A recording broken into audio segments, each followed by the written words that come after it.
sa'yo. Halika. Ganda rin quality rito. Bakit puro yung bakla lang? Kami. Mala ko ni Lord.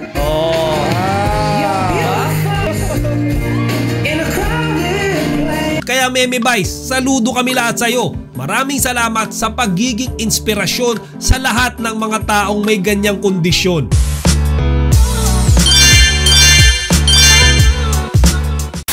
Magandang araw mga kachika, Rigel po ulit ang inyong Chika Patrol.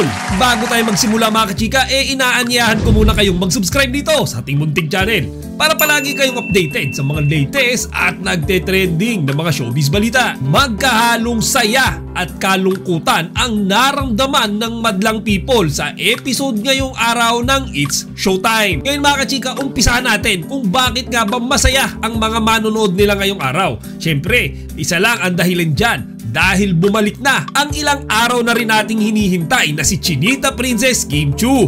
Tama ang narinig nyo dyan mga kachika, mukhang fully recovered na si Kimi sa kanyang pagod at wala rin siyang schedule ng kanyang mga other activities ngayong araw. Kaya naman present na ulit siya sa It's Showtime para makipagkulitan at tawanan sa madlang people. Pero mo, mag-isa mong ginagawa. Hirap na hirap ka.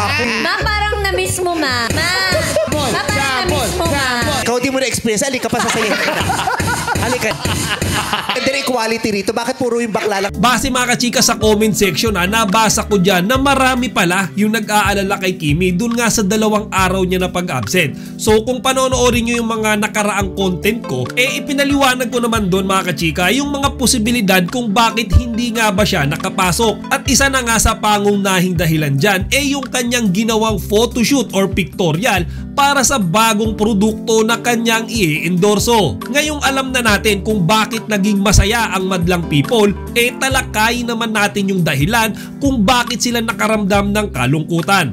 Oo mga kachika, talagang naging emosyonal lahat ng mga manonood ngayong araw ng It's Showtime dahil sa isang unexpected na pangyayari or eksena sa Especially For You. Sa hindi kasi inaasahang pagkakataon, nagkaroon sila ng isang contestant or searcher na mayroong kondisyon na alopecia. Yan mga kachika yung karamdaman or sakit na nalalagasan ka ng buhok, nakakalbo ka. Kaya sinabi ng contestant na yan sa mga It's Showtime host na nakawig lamang siya. And mga kachika, nung narinig ni Vice Ganda yan, bigla siyang naging seryoso. Ayon sa kanya, nakaka-relate siya doon sa sitwasyon na pinagdadaanan nung kanilang contestant. Ngayon mga kachika, sinabi niya nga dyan na siya din ay nakawig, which is aware naman tayo. Pero ang hindi inaasahan ng lahat mga kachika, yung kanyang ginawang pagtanggal sa kanyang wig. Ngayon mga chika, kaya niya daw ginawa yan para makapagbigay ng confidence doon nga sa contestant nilang babae na nakakalbo din. Tanggap nila ako, no? Oo naman. Sample. Para makakuha kumpiyansa si April, why not? Wow, iba ka April. Dito, di pa magpapakita ng ng walang wig. Nasa punto na ako ng, wala ako ng pake. Meron ng taong mahal na mahal ako kahit wala akong wig. Yes, naman. Kami. Mahal ako ni Lord.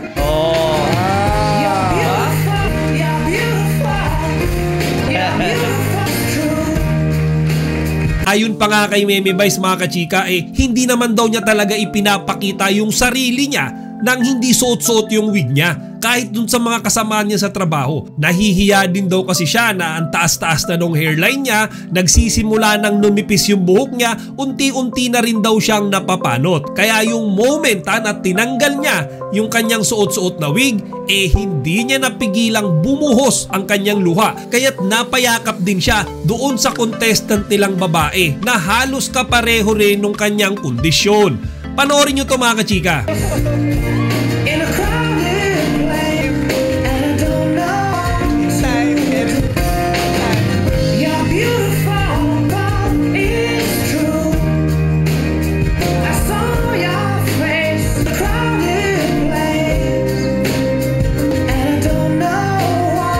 In your time.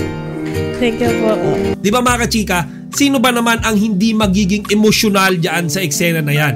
Kilala naman natin yan, si Vice Ganda na talaga namang napaka-conscious sa kanyang itsura. Pero nung time na yun mga kachika, talagang alam nyo yun, ibinaba niya yung level niya to the point na ipinakita niya na yung kanyang sarili ng walang wig. Doon nga mga kachika, nakita natin na talagang mataas na yung hairline ni Meme Vice. Kumbaga may mga signs na nagsisimula na nga siyang mapanot. Siyempre para ipakita yung suporta at pagmamahal sa kanya, agad din siyang niyakap nung kanyang mga fellow Eat Showtime host. Vice ganda. Mahal ka namin. Hindi. Mahal ka namin. Lolo niya to.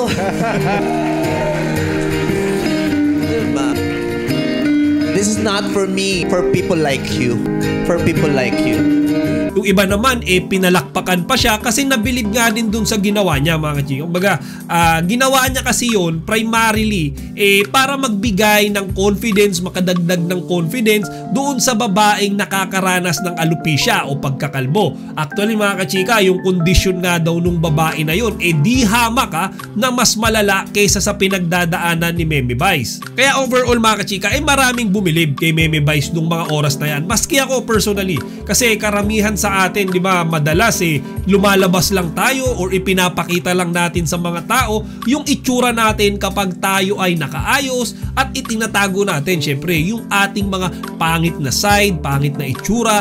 Pero siya, mga kachika, sa harap ng madlang people, live national television, pinakita niya, mga kachika, yung sarili niya nang walang wig at hindi ikinahiya yung buhok niya na manipis na at nagsisimula na ring mapanot. Kaya Meme Vice, saludo kami lahat sa iyo. Maraming salamat sa pagiging inspirasyon sa lahat ng mga taong may ganyang kondisyon. O siya, mga kachika, hanggang dito na lang muna. Sana huwag niyo kalimutang ibahagi ang inyong mga opinyon dito sa comment section.